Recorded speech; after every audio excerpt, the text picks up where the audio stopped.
वर्तमान को नमन। आज के इस वीडियो में हम सब अयोध्या के राजा दशरथ के पुत्र पुरुषोत्तम श्री रामचंद्र जी के जीजा के बारे में जानेंगे।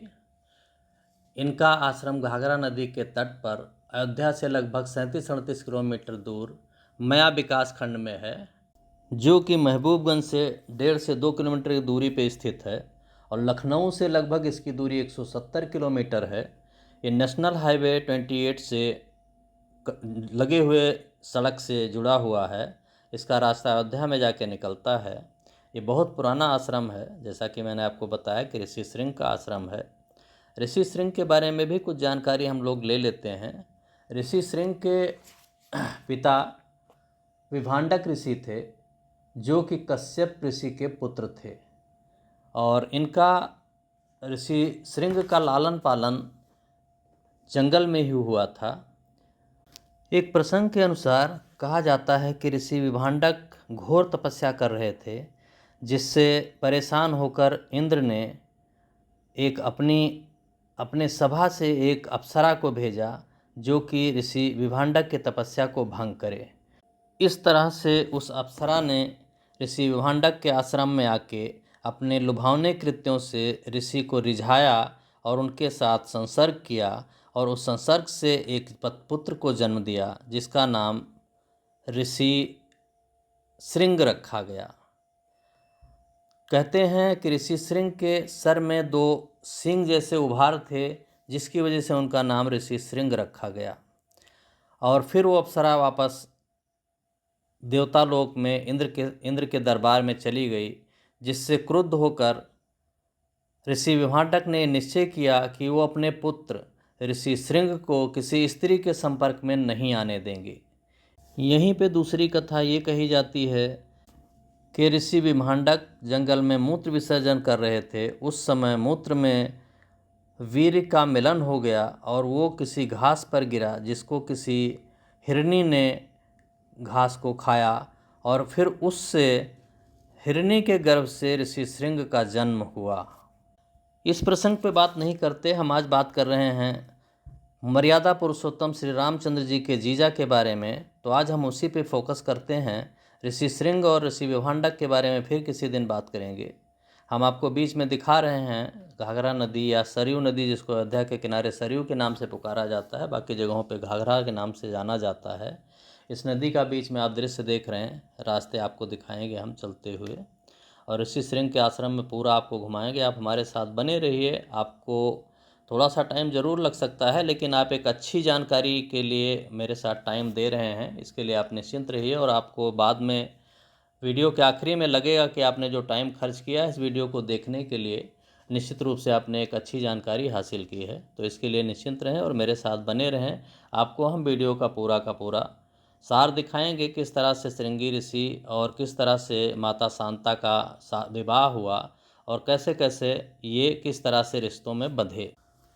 अब मैं आपको ले चलता हूँ वाल्मीकि रामायण, जो कि गीता प्रेस गोरखपुर से प्रकाशित होती है, उसके 11 सर्ग के प्रथम श्लोक में, जहाँ से इस बात का आपको साक्ष्य मिलेगा कि शांता दशरथ और कौशल्या की पुत्री थीं। पहला श्लोक कहता है, भूये एवं ही राजेंद्र शृणु में वचनम हितम यथा सा देव प्रवरा कथायाम मास बुद्धिमान। तदंतर सुमंत ने फिर कहा, राजेंद्र आप पुनः मुझसे अपने हित की बात सुनिए, जिसे देवताओं में श्रेष्ठ बुद्धिमान सनत कुमार जी ने ऋषियों को सुनाया था। ये पहले श्लोक का हिंदी शब्दार्थ है, भावार्थ है। दूसरा श्लोक कहता है, इच्छांग कूड़ाम कुले जातो भविष्यति सुधार्मिका नामना दशरथो राजा श्रीमान सत्यप्रत श्रवाह। अर्थात उन्होंने कहा, इच्छांक वंश में राजा दशरथ नाम से प्रसिद्ध एक परम धार्मिक सत्य प्रतिज्ञ राजा होंगे। अगला श्लोक कहता है, अंगराजेन संख्य चा तस्य राज्ञो भविष्यति कन्या चास्य महाभागा शांता नाम भविष्यति। इसका अर्थ ये हुआ कि उनकी अंगराज के साथ मित्रता होगी, राजा दशरथ के एक परम सौभाग्यशाली कन्या होगी, जिसका नाम होगा शांता। अब आगे की बात यहाँ पे मैं आपको बताता हूँ कि ये चीज़ का साक्ष्य आपको ये वाल्मीकि रामायण में भी लिखा हुआ, नीचे स्टार लगा के इस पे नीचे दिया गया है, जहाँ पे शांता लिखा गया वहाँ पे स्टार लगा के इसका व्याख्या दिया गया है कि शांता राजा दशरथ एवं कौशल्या की औरस पुत्री थी। उन्होंने राजा रोमपाद को उसे दत्तक पुत्री के रूप में दिया। इस प्रकार वह राजा दशरथ की औरसी और राजा रोमपाद की दत्तक कन्या थी। इसका विशेष चित्रण आपको, इसका विशेष जानकारी आपको श्री विष्णु पुराण के चौथे खंड के 18वें अध्याय में श्लोक संख्या 17-18 से मिलेगी। ये भी इसमें लिखा गया है। तो अगर ये बात वाल्मीकि रामायण में लिखी गई है कि राजा दशरथ की औरस पुत्री थी, तो फिर बाकी जगहों पे किसी बारे में लिखा जाता है कि राजा दशरथ की कोई कन्या नहीं थी, राम की कोई बहन नहीं थी। तो इससे तो ये पता चलता है कि अगर ये बात सही है कि राजा दशरथ की कोई कन्या नहीं थी या रामचंद्र जी की कोई सगी बहन नहीं थी, तो वाल्मीकि रामायण में ये मिथ्या लिखा गया है। अब इसका निर्णय तो मैं नहीं कर सकता, लेकिन ये है कि इसमें जो राजा दशरथ के बारे में और शांता के बारे में लिखा गया है कि माता शांता का जन्म राजा दशरथ और कौशल्या की औरस पुत्री के रूप में हुआ था, तो ये तो निश्चित रूप से यहाँ पे सही दिखाया गया है।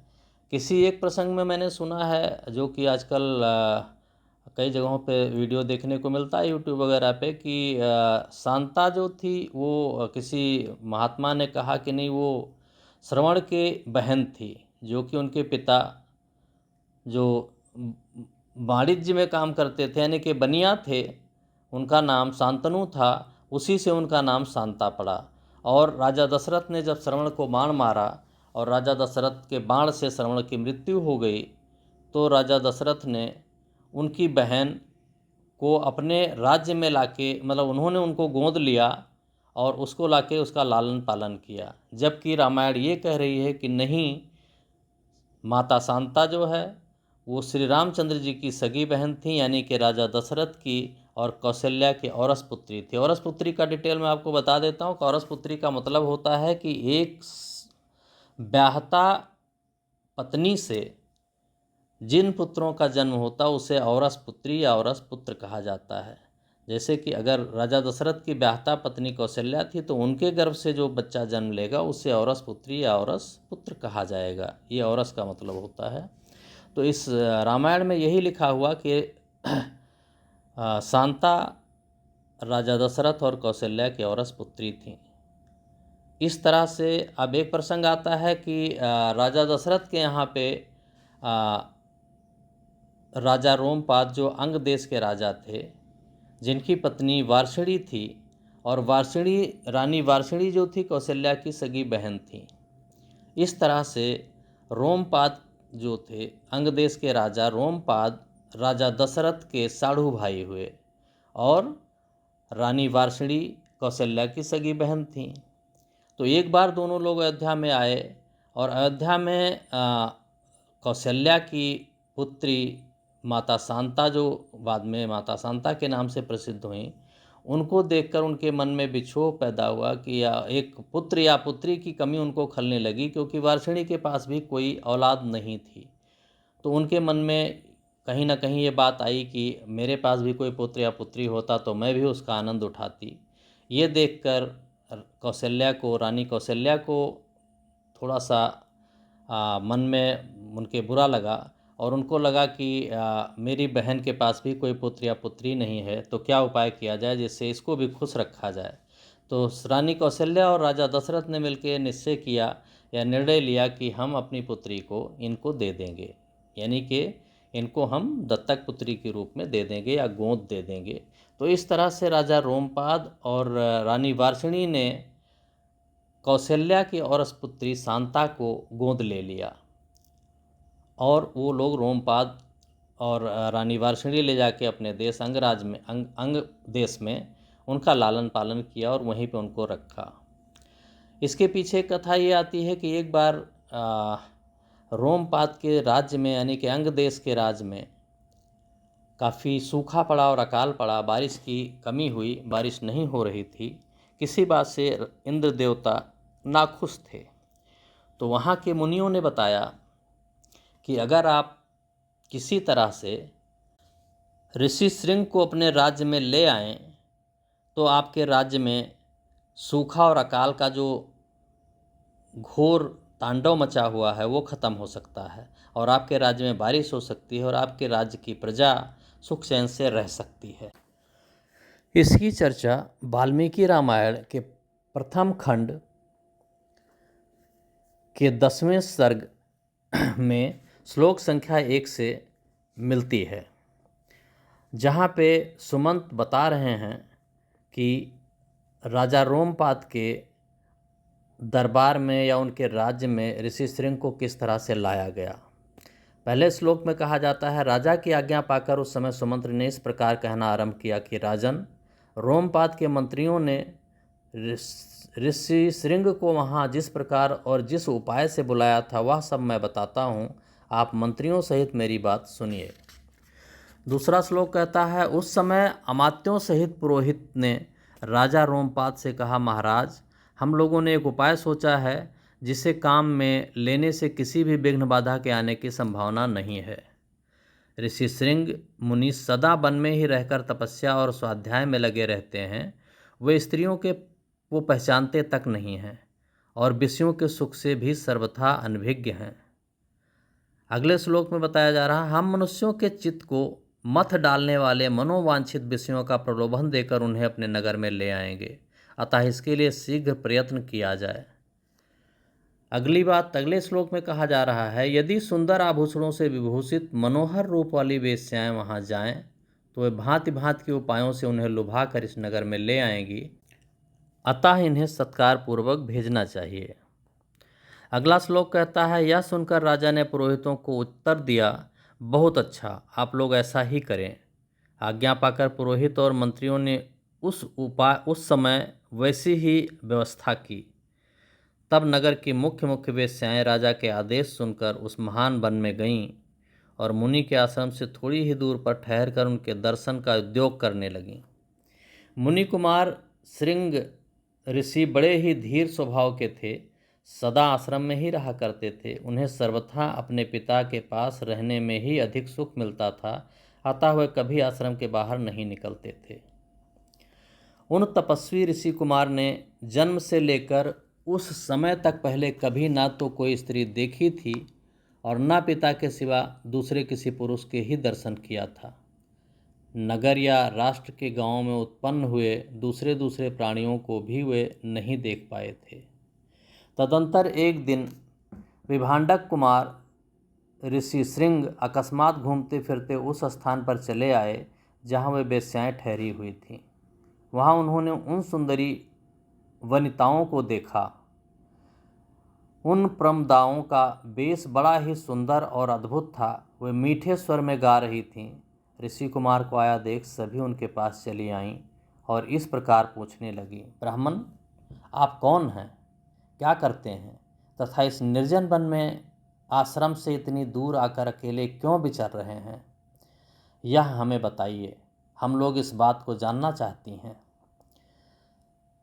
ऋषि श्रृंग ने वन में कभी स्त्रियों का रूप नहीं देखा था और वे स्त्रियां तो अत्यंत कामनीय रूप से सुशोभित थीं, अतः उन्हें देखकर उनके मन में स्नेह उत्पन्न हो गया। इसलिए उन्होंने उनसे अपने पिता का परिचय देने का विचार किया। वे बोले, मेरे पिता का नाम विभांडक मुनि है, मैं उनका औरस पुत्र हूँ। जैसा कि आपको मैंने बताया था कि औरस पुत्र और औरस पुत्री क्या होता है, यहाँ पे ऋषि श्रृंग भी कह रहे हैं कि मैं ऋषि विभांडक का औरस पुत्र हूँ। मेरा ऋषि श्रृंग नाम है। तपस्या आदि कर्म इस भूमंडल में प्रसिद्ध है। यहाँ पास ही मेरा आश्रम है। आप लोग देखने में परम सुंदर हैं अथवा आपका दर्शन मेरे लिए शुभकारक है। आप मेरे आश्रम पर चलें, वहाँ मैं आप सब लोगों की विधिपूर्वक पूजा करूँगा। ऋषि कुमार की यह बात सुनकर सब उनसे सहमत हो गईं। फिर वे सब सुंदर स्त्रियां उनके आश्रम देखने के लिए वहां गईं। वहां जाने पर ऋषि कुमार ने यह आर्ध्य है, यह पाद्य है तथा यह भोजन के लिए फल फूल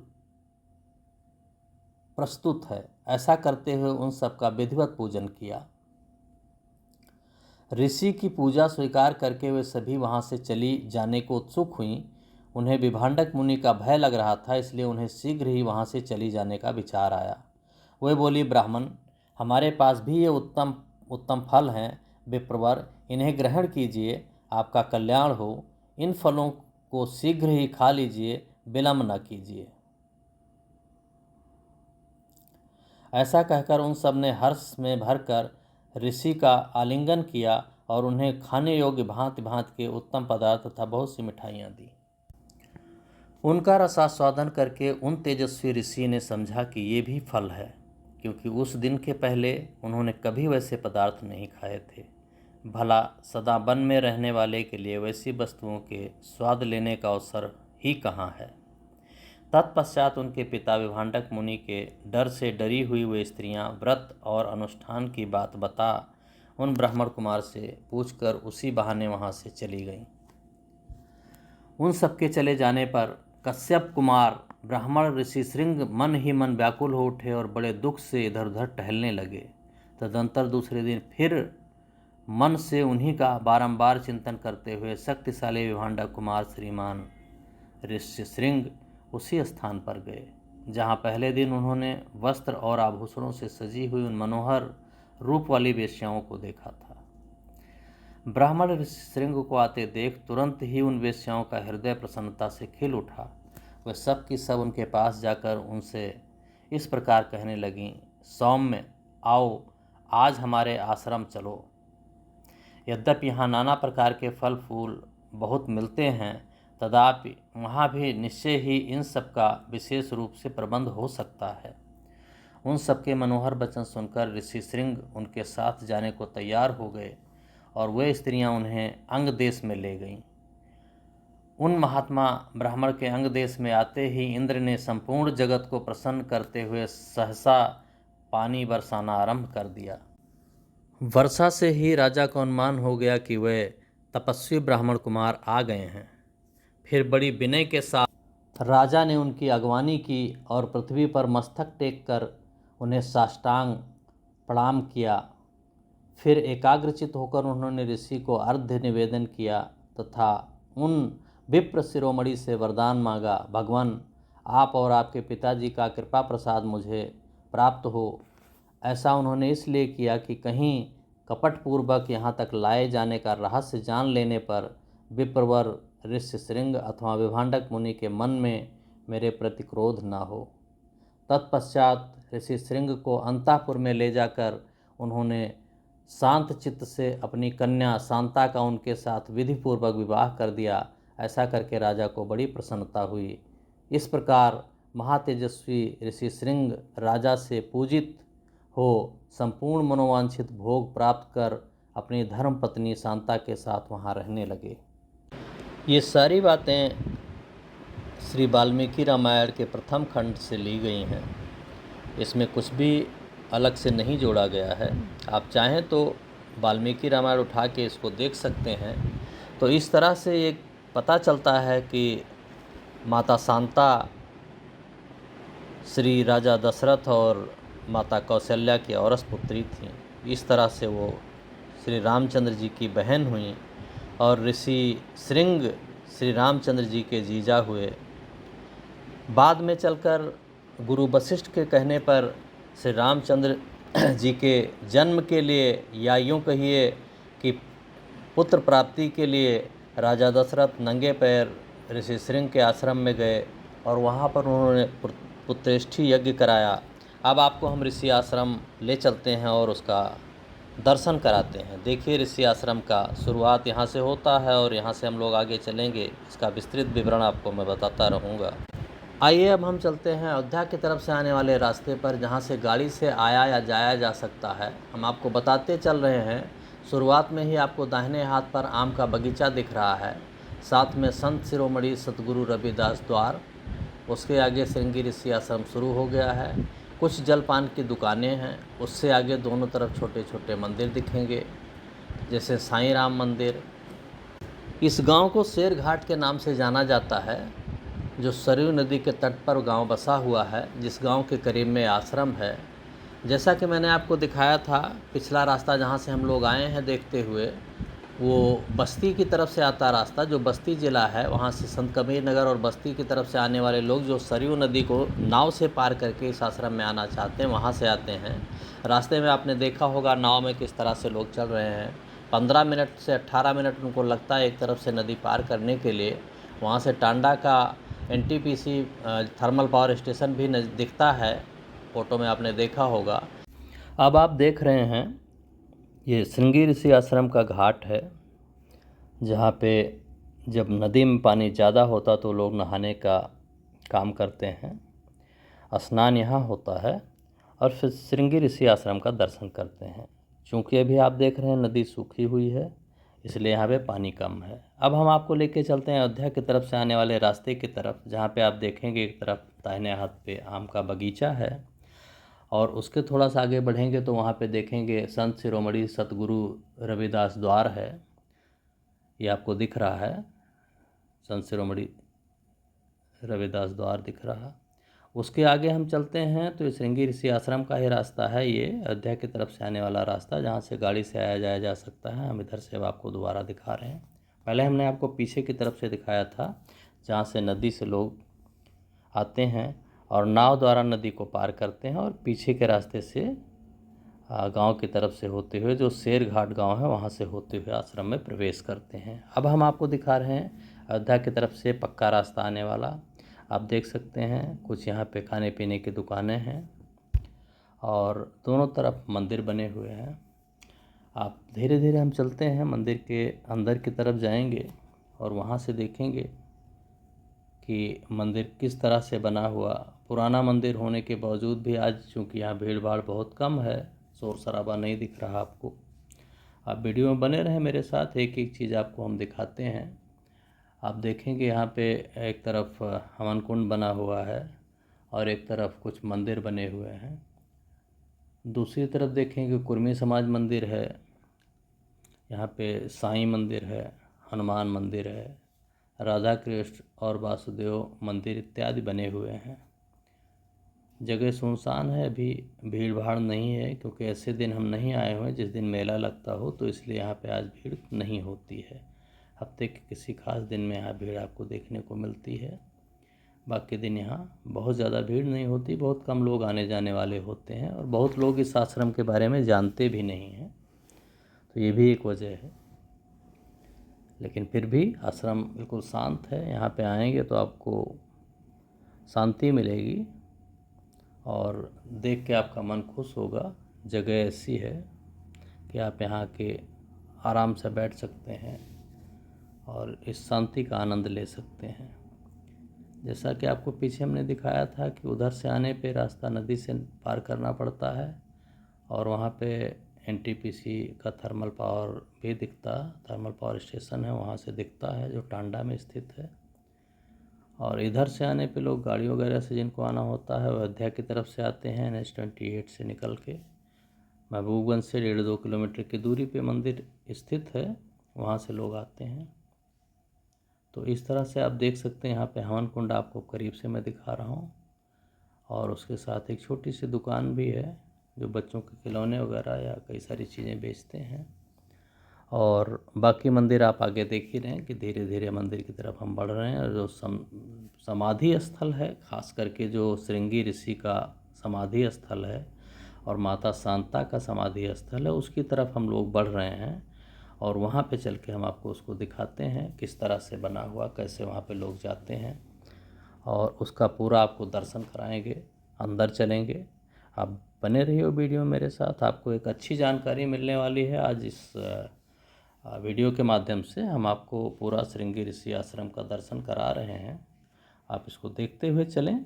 देखिए मंदिरों का निर्माण इधर उधर हुआ है, छोटे छोटे मंदिर हैं जहाँ पे लोग आते हैं और पूजा अर्चना करते हैं। एक वट वृक्ष भी आपको दिख रहा। धीरे धीरे आगे बढ़ रहे हैं हम लोग। अब आप बाएं हाथ पे देख सकते हैं, आपके एक मंदिर की दीवार दिख रही है। सामने देखेंगे तो नदी दिख रही है। जैसा मैंने आपको पहले बताया कि नदी में इस वक्त पानी बहुत ज़्यादा नहीं। आप देखिए श्रृंगी ऋषि आश्रम का बोर्ड है, और इसके आगे चलते हैं तो सीढ़ियों से थोड़ा सा नीचे उतरेंगे। बाएं हाथ पर ही हमको श्रृंगी ऋषि की समाधि स्थल मिलेगी। और ये रास्ता दूसरी तरफ से, गांव की तरफ से मैंने आपको दिखाया, जहाँ से साइकिल वाले आ रहे हैं साहब। और ये रास्ता जा रहा है समाधि स्थल के लिए। बाएं हाथ पे अब हम समाधि स्थल की तरफ चलेंगे सीढ़ियों से उतर के। ये देखिए, ये समाधि स्थल दिख रहा है।